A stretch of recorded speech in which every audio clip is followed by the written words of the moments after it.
어릴 적 저는 동물을 정말 좋아했습니다.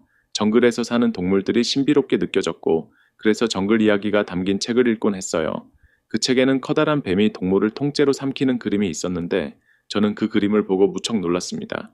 이 그림은 정말 독특하네. 나도 이런 그림을 그려보고 싶어. 라고 생각하며 저는 뱀이 코끼리를 삼키는 모습을 종이에 그리기 시작했습니다. 하지만 제가 열심히 완성한 그림을 어른들에게 보여주었을 때 그들은 이렇게 말했어요. 이게 뭐야, 그냥 모자잖아. 그 말에 저는 크게 실망했습니다. 어른들은 그림을 제대로 이해하지 못하고 단순히 모자로만 생각했어요. 그때 저는 어른들이 얼마나 상상력이 부족한지 깨닫게 되었죠. 이후로는 더 이상 그림을 그리지 않기로 결심했습니다. 대신 현실적인 사람이 되기 위해 어른들이 중요하다고 여기는 공부에 집중했어요. 시간이 지나 저는 비행사가 되었습니다. 비행기를 타고 여러 나라를 여행하며 하늘에서 바라보는 세상은 참으로 경이로웠습니다. 도시들은 마치 작은 장난감처럼 보였고 끝없이 펼쳐진 바다와 사는 저를 감탄하게 만들었습니다. 하지만 어른들과의 대화는 여전히 재미없었어요. 그들은 항상 숫자와 돈에 대해 이야기했습니다. 너는 돈을 얼마나 벌었니? 이 물건은 몇 개나 팔렸니? 그들의 관심사는 늘 숫자와 경제에만 집중되어 있었죠. 저는 이런 대화가 지루하기만 했습니다. 그래서 별, 나무, 꽃 같은 것들에 대해 이야기하고 싶었지만 어른들은 이런 주제에 전혀 관심이 없었어요. 어느 날 저는 비행기를 타고 사막을 날고 있었습니다. 그런데 갑작스럽게 비행기가 고장 나면서 사막 한가운데로 추락하게 되었죠. 주변에는 끝없는 모래뿐이었고 물도 거의 없어서 생존이 걱정됐습니다. 저는 비행기를 고치기 위해 노력했지만 문제는 쉽게 해결되지 않았어요. 그날 밤 저는 모래 위에 누워 별들을 바라보며 이런 생각을 했습니다. 저 별들 중 하나에 누군가 살고 있다면 얼마나 신기할까? 혹시 그 별에 나처럼 외로운 사람이 있을지도 몰라. 아침이 되었을 때 저는 깜짝 놀랄 만한 광경을 목격했습니다. 작은 남자아이가 제 앞에 서 있었습니다. 그는 해맑은 얼굴로 저를 바라보며 미소를 짓더니 이렇게 말했어요. 양 한 마리 그려주세요. 그 순간 저는 너무 놀라 아무 말도 할 수 없었어요. 사막 한가운데에서 이런 요청을 듣게 될 거라고는 상상도 못했으니까요. 양을 그려달라고요? 네, 제발요. 저는 종이와 연필을 꺼내서 양을 그렸습니다. 그러나 그 아이는 제 그림을 보고 고개를 저으며 이렇게 말했어요. 이건 내가 원하는 양이 아니에요. 이 양은 너무 약해 보여요. 그래서 저는 다시 다른 양을 그렸지만 그는 여전히 만족하지 않았습니다.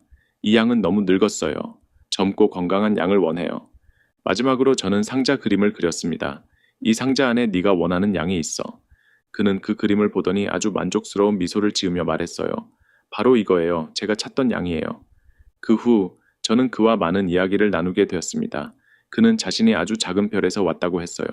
그의 별은 너무 작아서 하루에 해가 여러 번 뜨고 졌다고 했습니다. 제 별은 비유길이라는 이름을 가지고 있어요. 거기에는 작은 화산 3개와 예쁜 꽃 한 송이가 있어요. 저는 그 꽃을 정말 아꼈습니다. 하지만 그 꽃은 가끔 거짓말을 하거나 투정을 부렸고 어린 왕자는 그것 때문에 마음이 상했다고 말했어요. 그래서 저는 별을 떠나기로 결심했어요. 더 넓은 세상을 보고 싶었거든요. 어린 왕자는 여행 중에 여러 별을 방문했다고 했습니다. 첫 번째 별에서는 자신이 왕이라고 주장하는 사람을 만났어요. 나는 이 별의 주인이야. 라고 말하며 모든 것을 지시하려 했지만 그 별에는 그 왕 외에는 아무도 없었습니다. 두 번째 별에서는 허영심 많은 사람을 만났습니다. 나를 봐줘. 나는 정말 멋져 보이지 않니? 그는 끊임없이 주목받으려고 했어요. 세 번째 별에서는 술꾼을 만났는데 그는 이렇게 말했죠. 나는 술을 마시는 게 부끄러워. 그래서 그 부끄러움을 잊기 위해 술을 마셔. 네 번째 별에서는 사업가를 만났습니다. 그는 별들을 세며 이렇게 말했어요. 이 별들은 다 내 거야. 그래서 나는 부자야. 다섯 번째 별에서는 등불을 켜고 끄는 사람을 만났는데 그는 하루 종일 그 일을 반복해야만 했습니다. 이 별에서는 시간이 너무 빨리 지나가요. 여섯 번째 별에서는 지리학자를 만났습니다. 그는 여행을 가지 않고 단지 지도를 그리는 데만 몰두하고 있었어요. 나는 직접 여행을 하지 않아도 돼.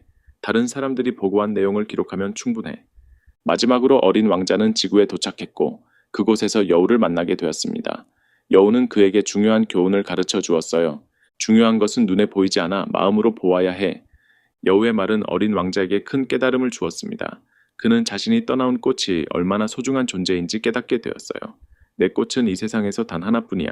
내가 그 꽃을 소중히 돌보고 사랑했으니까. 어린 왕자는 자신의 별로 돌아가기로 결심했습니다.